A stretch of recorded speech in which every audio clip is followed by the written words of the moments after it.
everybody. Welcome to another Winter 2014 SWAT review. My name is Kate, otherwise known as Narataki. And I'm Alan, otherwise known as C-Suite. We're from ReverseThieves.com. You can go there to get other SWAT reviews for the season, as well as our monthly Speakeasy podcasts. And this time, we are looking at Future Card Buddyfight, which is from Studio Xebec, and it is streaming on Hulu and YouTube with an English dub. Yeah, I think it's only available dubbed, which is a real surprise. This is the second show of the season that's having a simul dub. A little bit differently. It's not being broadcast on television like Space Dandy, but yeah, it's like the new thing. From the title, which is hysterical. For some reason, there's a lot of card fights like titles lately, and now also this season there's multiple titles with the word buddy in them. I don't know why this is happening, but I know that card games have become really popular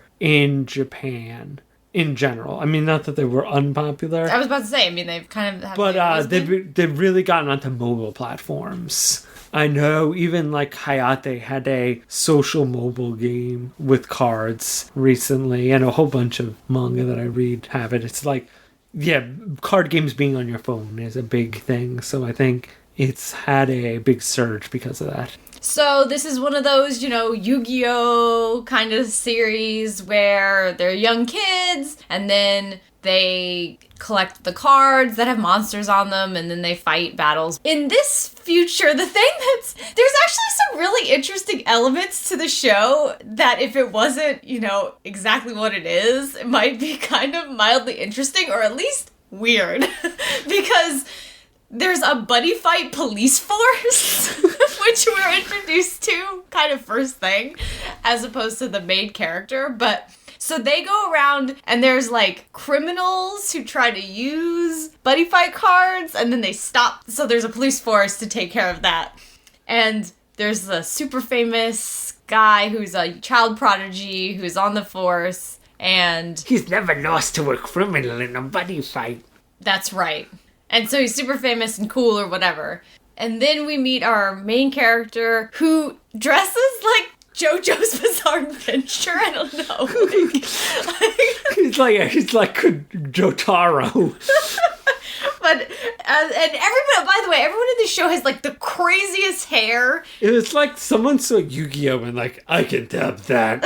Yeah, because everybody has at least 2 tones in their hair, and they're sticking out all over the place in really weird fashions. So pretty much everything is. I like how the one girl had the crazy hairstyle that the Dragon Kid did in her superhero form, just as her normal everyday hairstyle.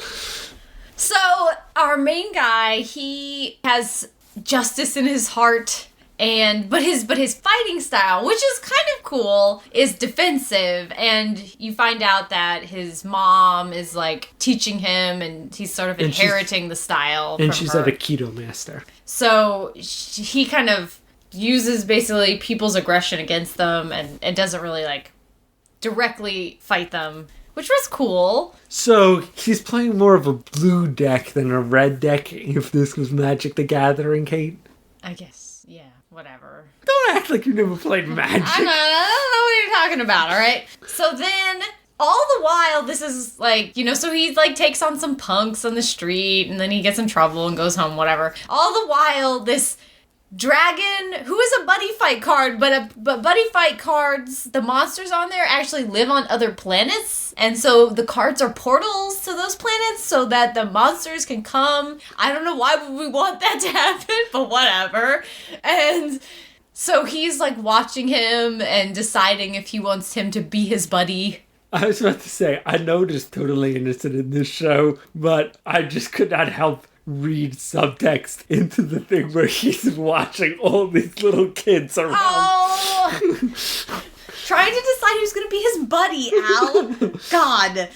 So, of course, he does, obviously, in the first episode. But he has to be all I guess I'll be your friend. You loser, even though you don't fight. You should.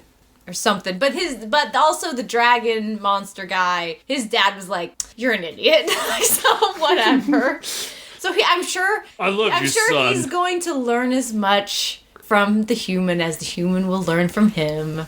And of course there has to be like that one kid who's really into buddy fights and has to be all, I know everything about it, and you don't know anything. You're a loser. I did enjoy that it was extremely obvious that like 10-year-old kid was voiced by like a 45-year-old woman, possibly with a bit of a smoker's cough. Yeah, the dub is pretty much what you'd expect. Her voice stood out more than anybody else's. I don't know, that announcer girl's voice was really annoying because it was like high-pitched, but at the same time kind of cracky, like... But I almost feel like she was supposed to be annoying. That's true. So her voice, although possibly too effective, at least was in character. Wait, so you're saying that those other people were supposed to take them really seriously, Hal, and you couldn't? That's what... Yes. Yes, the blonde, snotty kid took me out of the experience that is Future Card Buddyfight. It broke my illusion of this being a realistic world. Until then, I was perfectly immersed. What else to say?